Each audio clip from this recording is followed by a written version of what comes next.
дар ноҳияи бобоҷон ғафуров бо масъалаи дар сатҳи баланди ташкилии таҷлил намудани иди аҷдодиамон сада ки ҳанӯз дар асрҳои миёна ҳамчун нахустин мужраи наврӯз ҷашн гирифта мешуд омодагии ҳамаҷониба диданд. дар чорабинии идона роҳбарияти ноҳияи мазкур намояндагони мақомоти иҷроии ҳокимияти давлатии вилояти Соғд, кормандону ташкилоти муассисаҳо, ҷамоатҳо ва сокинони шаҳраку деҳот ширкат варзиданд. иҷрокунандаи вазифаи раиси ноҳияи бобоҷон ғафуров Нусратулло Салимзода ҳозирин ва дар симои онҳо мардуми тоҷикистони соҳиб истиқлолро бо фарорасии ҷашни сада муборакбод намуда қайд кард ки дар ҷумҳурияи Тоҷикистон бо шарофати истиқлолияти ба даст омада ҷашни сада аз нав эҳё гардид ва ҳамасола он дар қаламрави ҷумҳурӣ бо шукӯҳу шаҳомати хоса ҷашн гирифта мешавад. ҷашни садаро мо дар ноҳияи бобоҷон ғафуров бо сатҳи баланд ҷашн гирифта истодем. Мана ин дар ҳозир хеле ки мебинед ҳамин дар инҷа истодагоҳи ҳунарҳои миллии худам мебошад.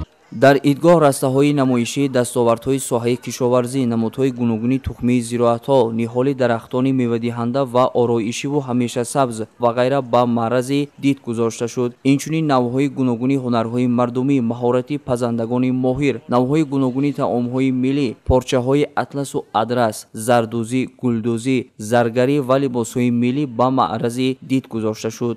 бо шарофати соҳибистиқлолии кишвар имрӯз ҷашни сада бо шукӯҳу шаҳомати хело зиёд ҷашн гирифта истодаем. дар ин ҷо занону бонувони мо аз ҳунарҳои хеш дарак доданд, ҳунармандони навро мо пайдо намудем.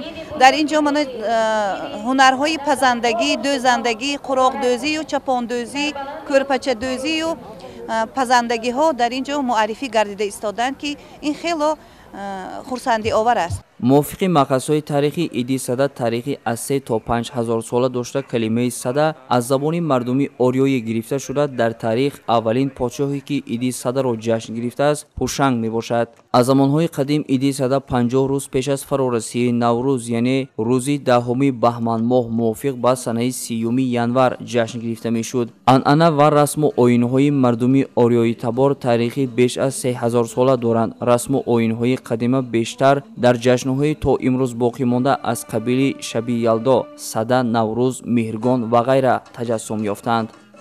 сада яке аз идҳои аҷдодии мо тоҷикон аст ва боиси хурсандӣ ва сарфарозист ки дар даврони соҳибистиқлолӣ маҳз бо дастгириҳои бевоситаи пешвои муаззами миллат, асосгузори сулҳу ваҳдати миллӣ, президенти ҷумҳурии Тоҷикистон муҳтарам Эмомалӣ Раҳмон он дубора эҳё гардид ва имрӯзҳо сартосари ватани азизамон ин ид бо шукӯҳ гузаронида шуда истодааст ва имрӯз дар ноҳияи бобоҷон ғафуров низ бо як шукӯҳи зиёд ин ҷашн қайд гирифта шуд ва мо ифтихор аз он дорем ки имрӯз дар ин ватани ободу осуда зиндагӣ менамоем ва ҷашнҳои бузургро бо як ҷаҳон шукӯҳу шаҳомат дар фазои орому осуда пешвоз мегирем. моҳияти ҷашни садаро пирӯзии рӯшноӣ бар торикӣ, гармо бар сармо ва некӣ бар бадӣ ташкил дода мардум онро бо афрӯхтани гулханҳои бузург таҷлил мекарданд. сада ҳамасола дар рӯзи 10 моҳи баҳмани солшумории ҳиҷрии хуршедӣ таҷлил мегардид ки баробар ба 30 январи солшумории милодӣ мебошад.